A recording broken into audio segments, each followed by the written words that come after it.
Hello, top of the morning. I don't know, this morning. Now, I want to speak about language exchange and the pros and the cons. It's not as easy as you can think. I know your language, I know my language, you know your language, you help with yours, I help you with mine. Theoretically, okay, it should work wonders. I don't spend money. There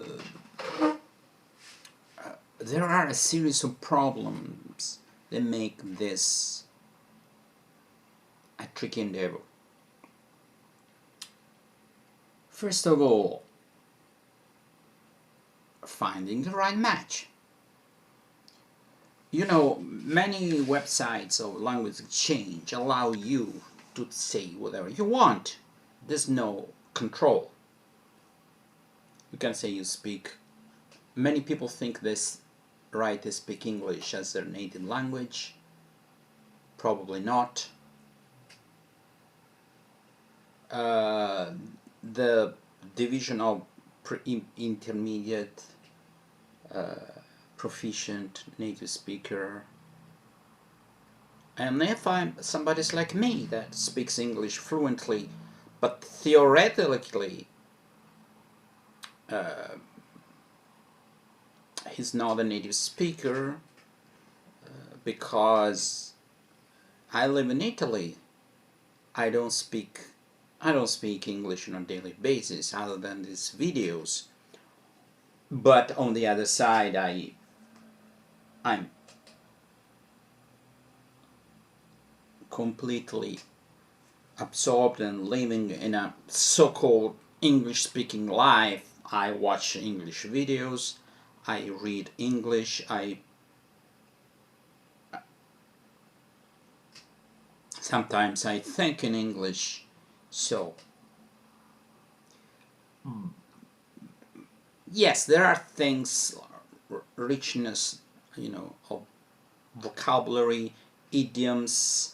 My English not consistent because I use mostly American jargon, but sometimes I pronounce word the British way rather than the American way. I live in Italy. There's surely an influence of the language I speak on a daily basis, which is Italian. Believe you me, whether you want to or not, you're always influenced by the language you use the most. Even as a native speaker, I lived for 9 months in France, and when I got back, yes, not for a long time, for 2 weeks I had a tinge of a French accent. So you say, oh, you speak good Italian, but you're not Italian. Italian is not your first language. It's more complicated than that. Language status is not like sex. Either you're a man or you're a woman, whatever they say in America. Genetically and anatomically, there's no middle ground. In the middle of your legs, there's no middle ground. Okay?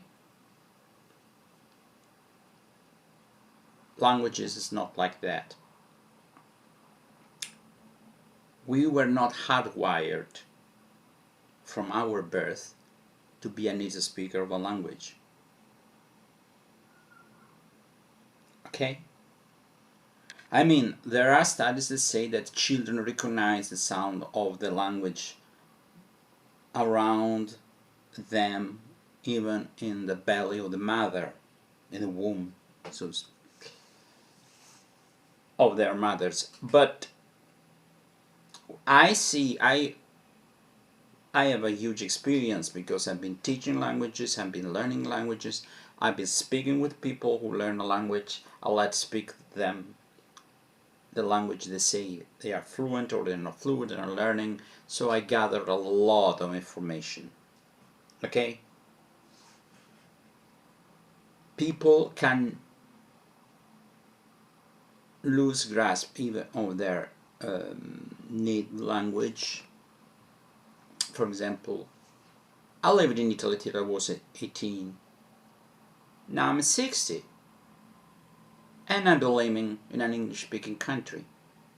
Can I still speak Italian? Surely. Maybe I have a little bit of an accent. I don't know new words, new jargon, and my vocabulary is not that wide. Sometimes when I'm tired or sleepy, I can have slips of the tongue and I can put words. What is that word in Italian? I've been speaking with British people, and sometimes they surely speak better English than I do. But sometimes they forgot the English word because they've been living in Italy for 20, 30 or 40 years. So don't take for granted your native language. Keep it always alive and in good health. Sometimes learning a foreign language can make you forget your first language, or it can help you improve your first language. I learned a lot of words translating and learning a foreign. I don't know that in Italian, and I learned new Italian words. So keep in mind that this. Second thing, so the first problem is the person you're dealing with what language they really know. Okay, it's not putting. And how sometimes it's intermediate. There are good intermediate speakers who have a good grasp of sounds, phonetics for grammar, how you put together words and words. That's a little too clear-cut distinction. More or less, these are the three main skills to put things simple, in a simple way. Because there are some things of grammar, the influence, the phonetics, okay? Like in Turkish, there is sometimes a connection. But in order to build a house, you need bricks, and the first bricks you need are sounds that you put together in words, and you put together words and you make sentences, phrases. So some people have more or less, and this is the best way to speak a language or to understand a language. Your vocabulary, your grammar, and your sounds should be on a par, on the same level, even, okay?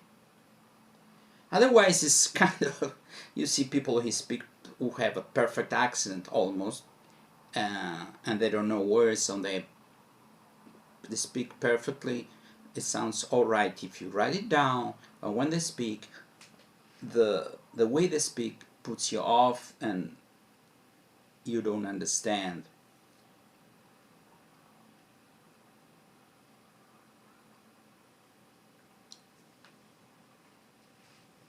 So that is important. So the first thing is, okay, this is written. He says he speaks this as a native language, and sometimes you don't really know. For example, Greek and English. He lives in Greece. Oh, maybe he's one of those Greeks who thinks they know better, because that's common for Greek people. I'm generalizing, but that's my experience. They think they're much better than what they are.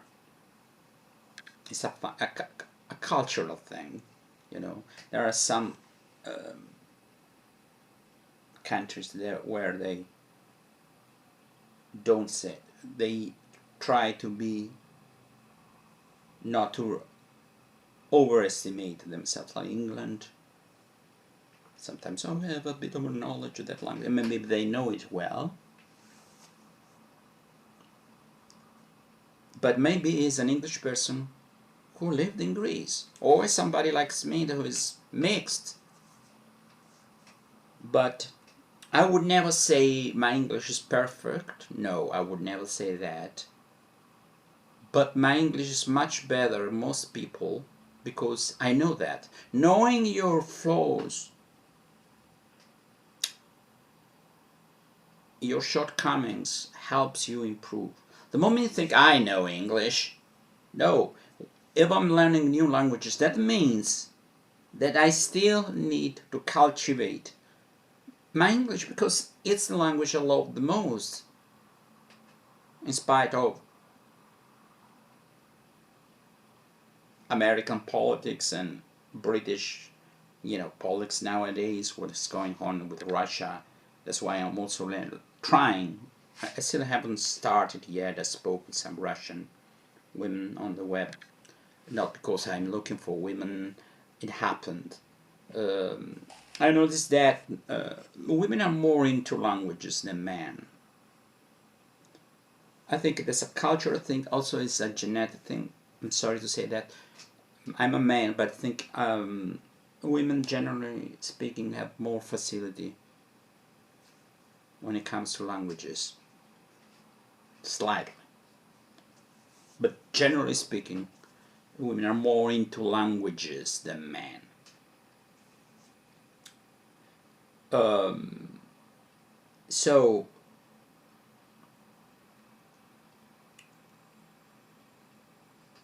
the other thing, people have different way.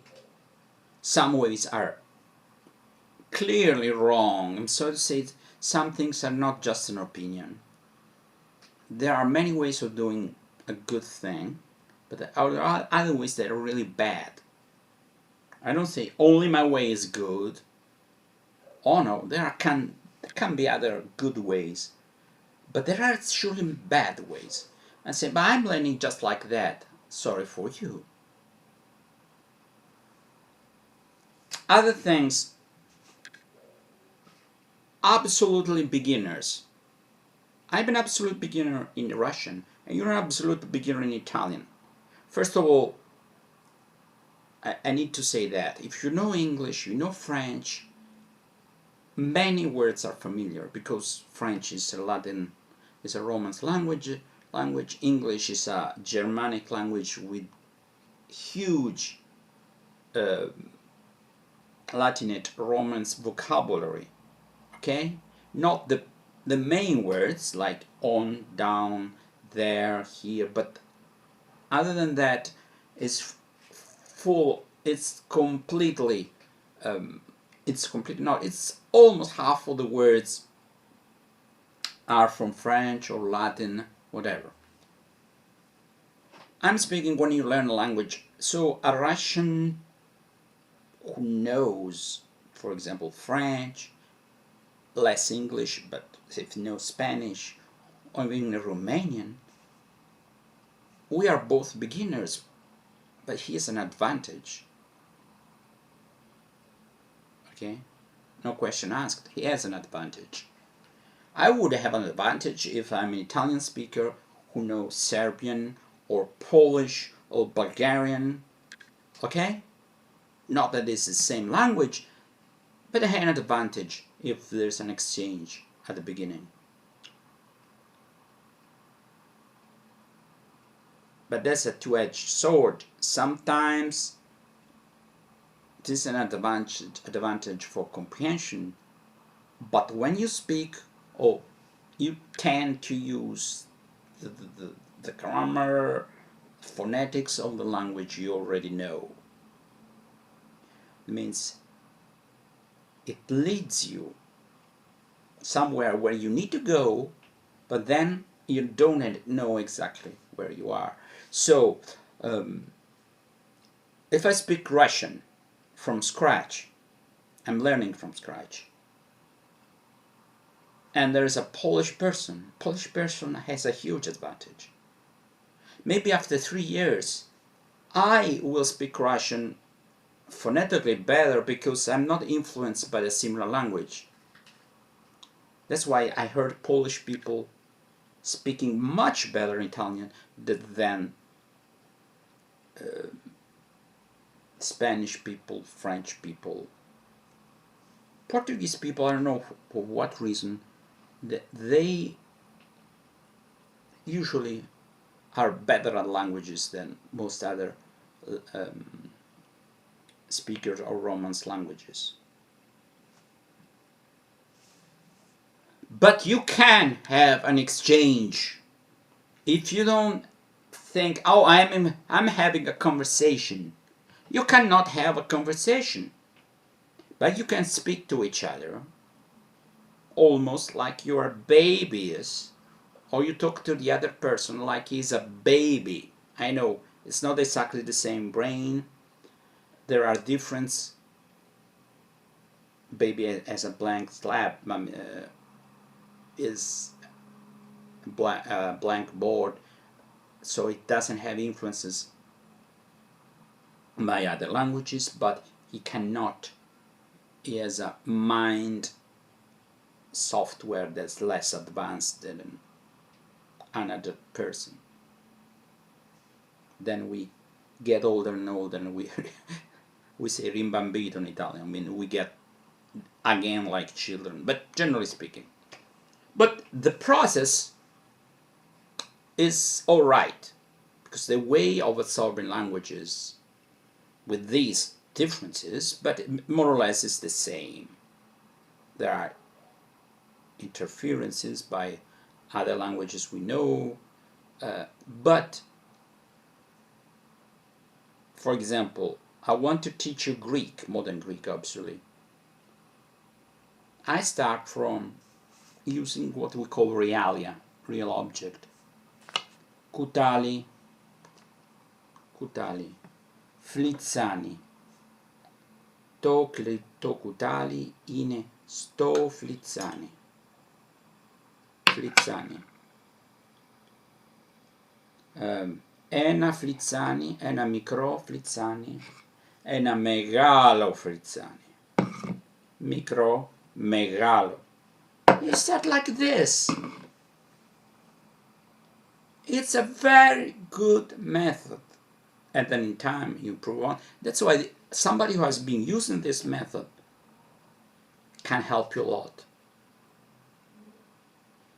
It's slow, can be painful. You have, we say, negotiate the meaning to adjust, to ask. Megalo is it green? No, it's not green. Megalo, micro. If I want to say green, I show two different objects. This is transparent. There are green, I say. Prasino, prasino. You have to be creative, and you haven't been doing that a lot. It comes easier to you. Sometimes, oh, but I don't know shit. Don't be scared. The other person doesn't give you marks. Okay? It's not there to write good, not good, bad, very bad. No. Excellent. Crappy. No.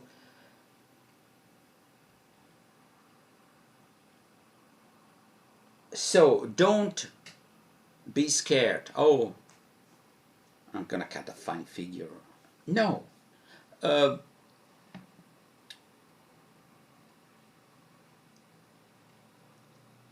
Even starting from scratch can be very interesting.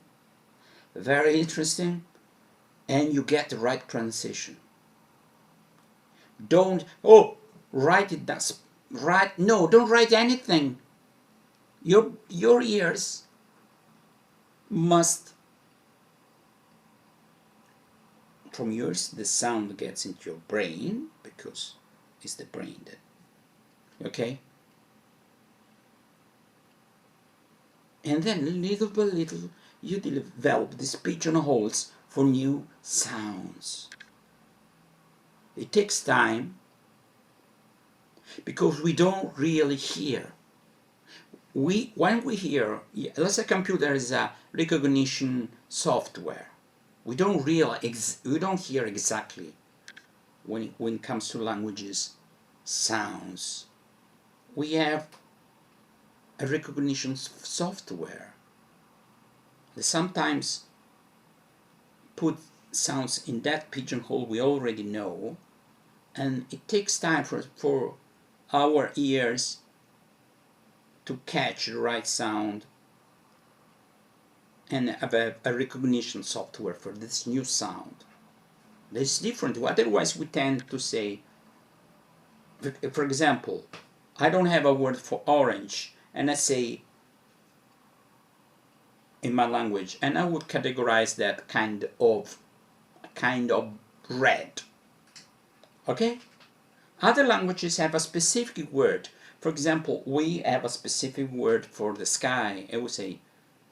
We don't say light blue, we say azzurro. Okay? So once you've been listening to this sound, they differentiate a word from another word. So it's just not another way of, for example, in Italian we have s, we have z, but it's just another way of pronouncing z. So it's not a sound that can differentiate a word from, like in English, race, raise, okay, rice, rise. No. So it's not only the existence of this sound in your language, the importance. Okay, you can speak Italian and use always s, always z. People will understand. Sometimes in some contexts will sound a little bit weird, but anyway weird. So you need to develop this list of sound that are important to understand. Okay, it's like the famous problem you have this people from Asia, China, Korea, Japan, that they have a l, you know, and they have problem distinguishing the l from the r. It takes time, but when you start from scratch the language, okay, you've never been reading the language. That's why I promise, because I can read Russian, I read very badly.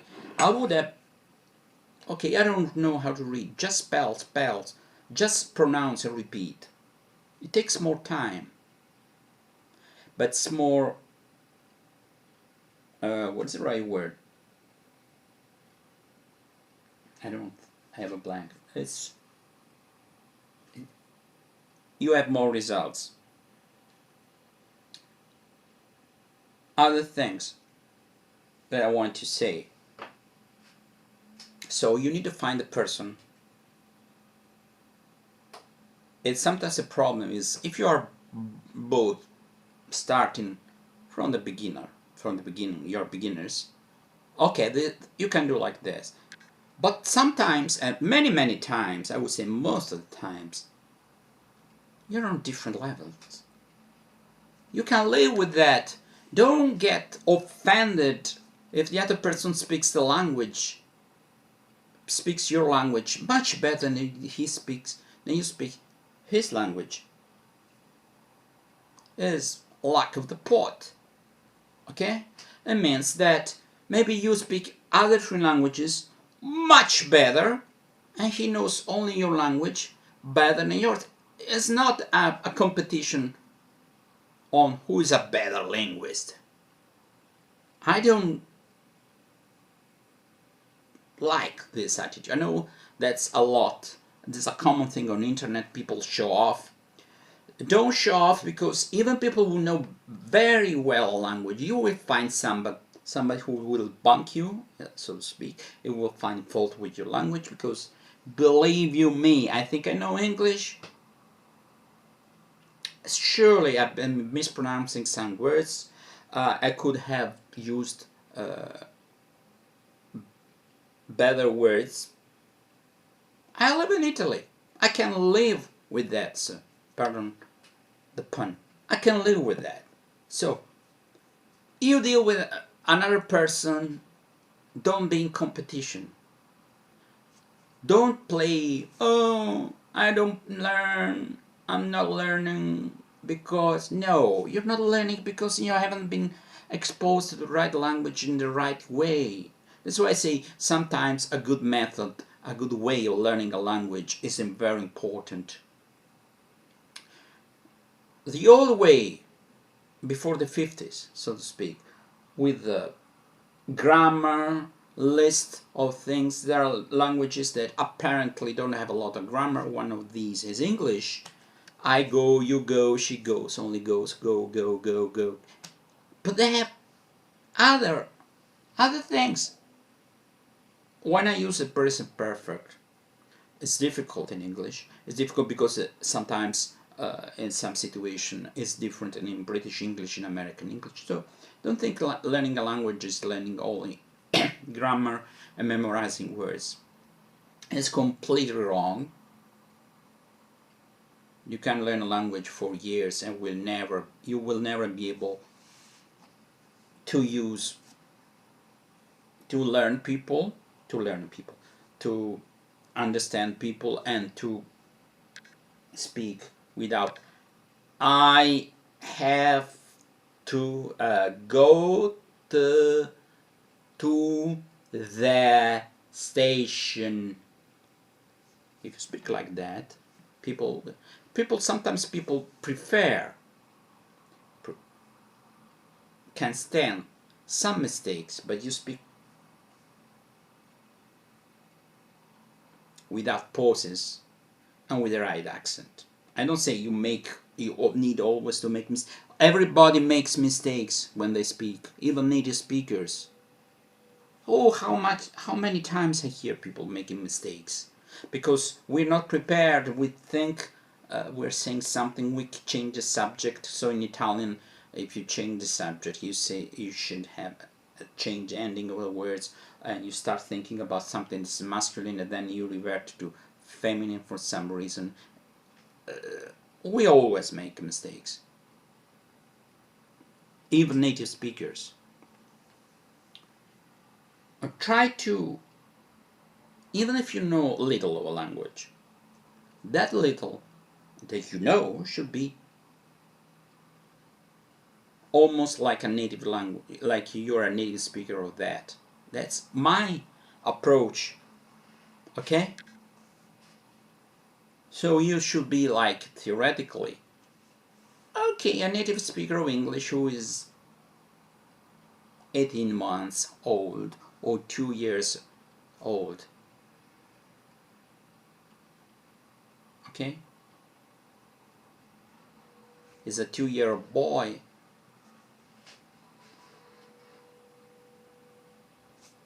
He speaks like a 2-year-old boy.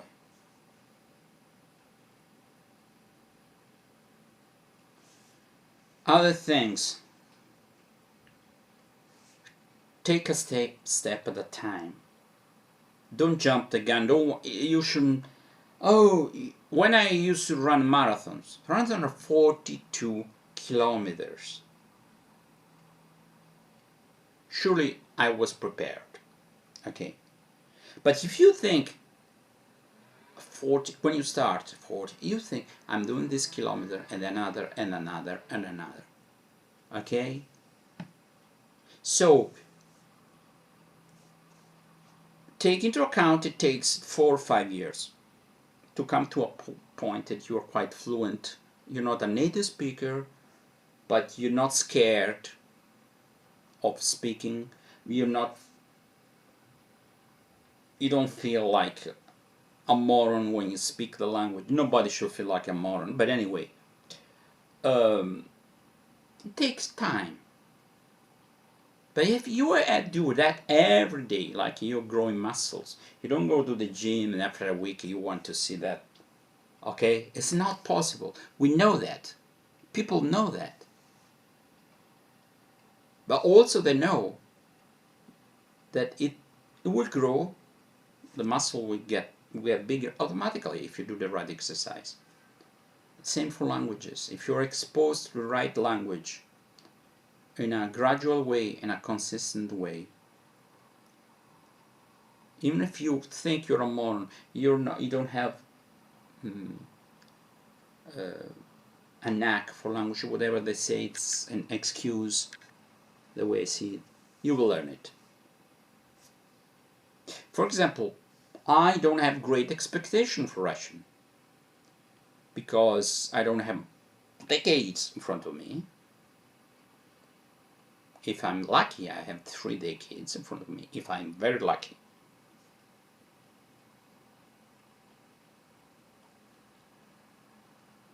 I enjoy the process. You should enjoy the process of learning a language. I'm sorry if I'm digressing from language exchange, but okay. You should enjoy the process of learning a language. If you don't enjoy the process, it's very likely you will very likely give up learning the language. Other thing, if you have people you speak with and you use the language from the beginning, that's where language exchange come into its own. It's less likely that you will give up because you have already people you made friends with, and you use the language. You should use the language from the beginning, obviously at the beginning, to say, hello, my name is, your name, this is my nose, my mouth, my eyes, my hands, 1, 2, and you start from this.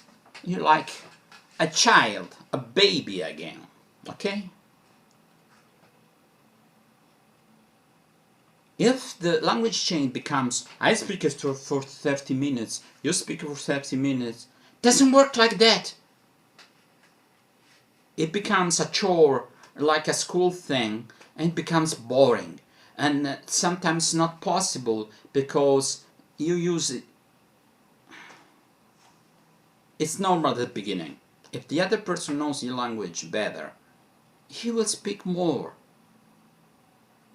And you will correct him, and then there are dynamics and things that happen, and it's not a clear-cut thing like I speak at 30 minutes. There are many methods. I can speak in my own language, you speak your own language if languages are similar.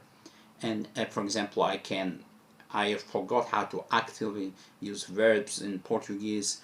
Obviously I understand much more than can I speak, because many words I recognize when I hear, but I cannot come up with on my own because I don't remember them actively.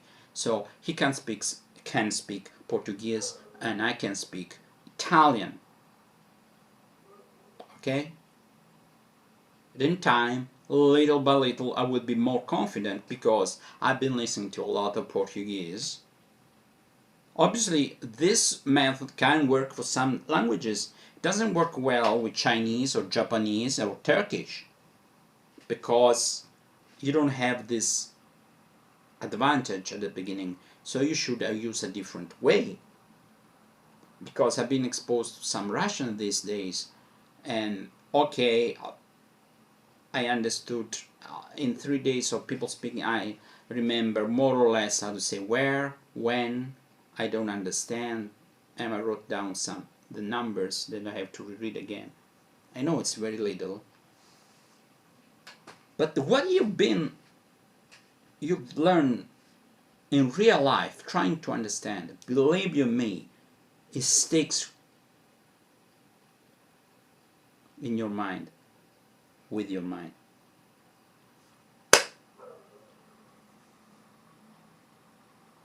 Okay? It's much more powerful than something theoretical, abstract thing. This is, if I show you a cup and you say cup, you match the sound with the object. I don't write it, but you will hear that I say cup. At the beginning, your ears will hear cup. I don't say repeat immediately. Don't repeat immediately. You will be forced to do something you're not able to. It takes a lot of listening. for you, if English is not your native language and that sound is not doesn't exist in your language, it will take a lot of time for you to say cup, not for the k, the p, which okay are very easy, and I think they exist in most languages in the world. But for the sound cup, o, okay. Some people are more facility, they will say cup immediately after. I'm generalizing, okay? I don't say oh, but I always say cut, cup, shut. Good for you. But I have a huge experience, and I believe you me, even to differentiate E from E for non-native speakers that do not have this sound in their language is not easy. But one of the problem it isn't easy is because they've been learning a language, I say, in their own language. So they learned English in Italian, if you catch my drift, and they say the cap, oh, the cat, the beach, and they mean female dog, not the beach, you know, near the sea, in front of the sea.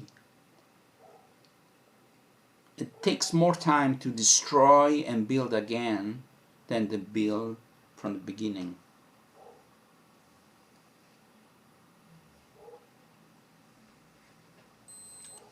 So this should be common knowledge for language learners, but it isn't. So the first thing I should say, watch some videos in your language on how to go about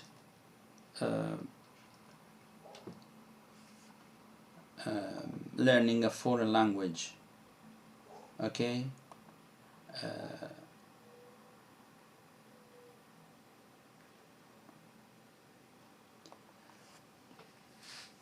So if I say, for example, oh, the sheep is on the ship. The sheep, ba, is on the sheep. Oh, the sheep. The sheep is on the ship. I got These minimum pairs are very important. Okay, we tend to put in the same category of sound. Two sounds are similar, but they're not the same. In another language, this distinction that we, okay, more or less, no. For example, in Italian, we say, for example, pala, shovel, and palla, ball. If you don't pronounce a double palla, it sounds like shovel. Anno means year. Anno means anus. Okay, the context many times helps. Okay, I spent 2 anni in Francia. It's wrong, but you wouldn't say I spent 2 anuses in France. Doesn't make any sense. But believe you me, there are situations where the context doesn't help, or okay, people understand, but they giggle because, you know, there was this TV show where an Italian cook wanted to say sheet dough, and he used to say shit. They obviously understood that he meant sheet, but it was funny. Okay. So the problem is with language change, how to manage a language change with people who are on different levels. There is a psychological thing. Many language learners want to show off. They use that for their ego, and that is not good. You should learn a language that you like the sound of, more or less the culture. Because I like Greek. I like to listen to Greek songs, sorry. But one of the reason why I don't oftentimes use it oftentimes, and my Greek is while reading and all the things. I can't speak Greek, but I don't have this level of native speaker. Okay, I speak very well, but there were times where I was more fluent because I did not like the attitude of most Greek people. You cannot say no. People who live in a country have a different culture. You can like it or not. So I like many things about Greece. Songs where they sing, so there's languages, food, the history, many things. But dealing with single Greeks, to have a language exchange, things like that, no way. The likeness of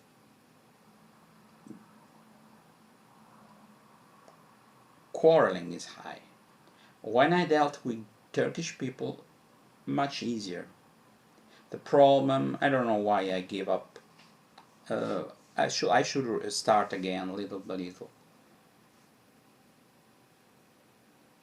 Maybe I didn't develop this connection with many people to speak with, and at the time it was something that it was only for myself. It's a little bit annoying. For example, I play the cornet, I still play every day. But if you have a situation where you need to be good because you have gigs, you are in a band, you're more pushed to practice more, to do more.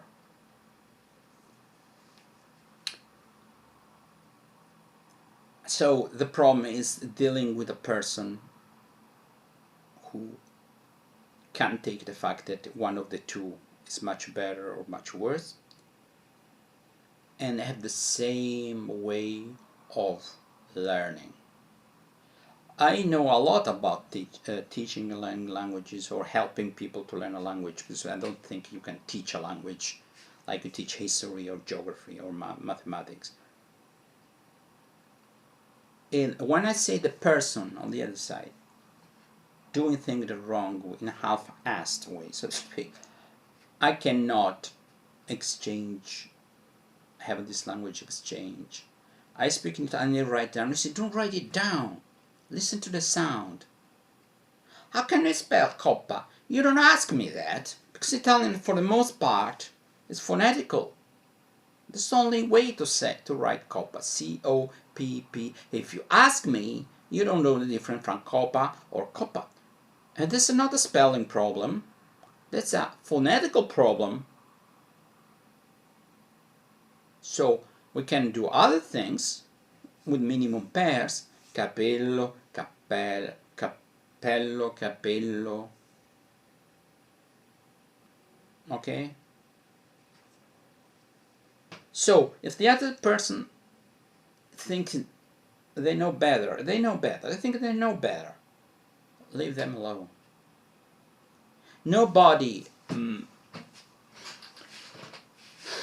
learn how to skip. I know it takes more time, you have to send more messages and things, and it takes time, and sometimes this time could be better used learning the language. I mean, that's a long-winded video, and I will upload other videos because this channel is all languages and other things. So thanks for watching till now.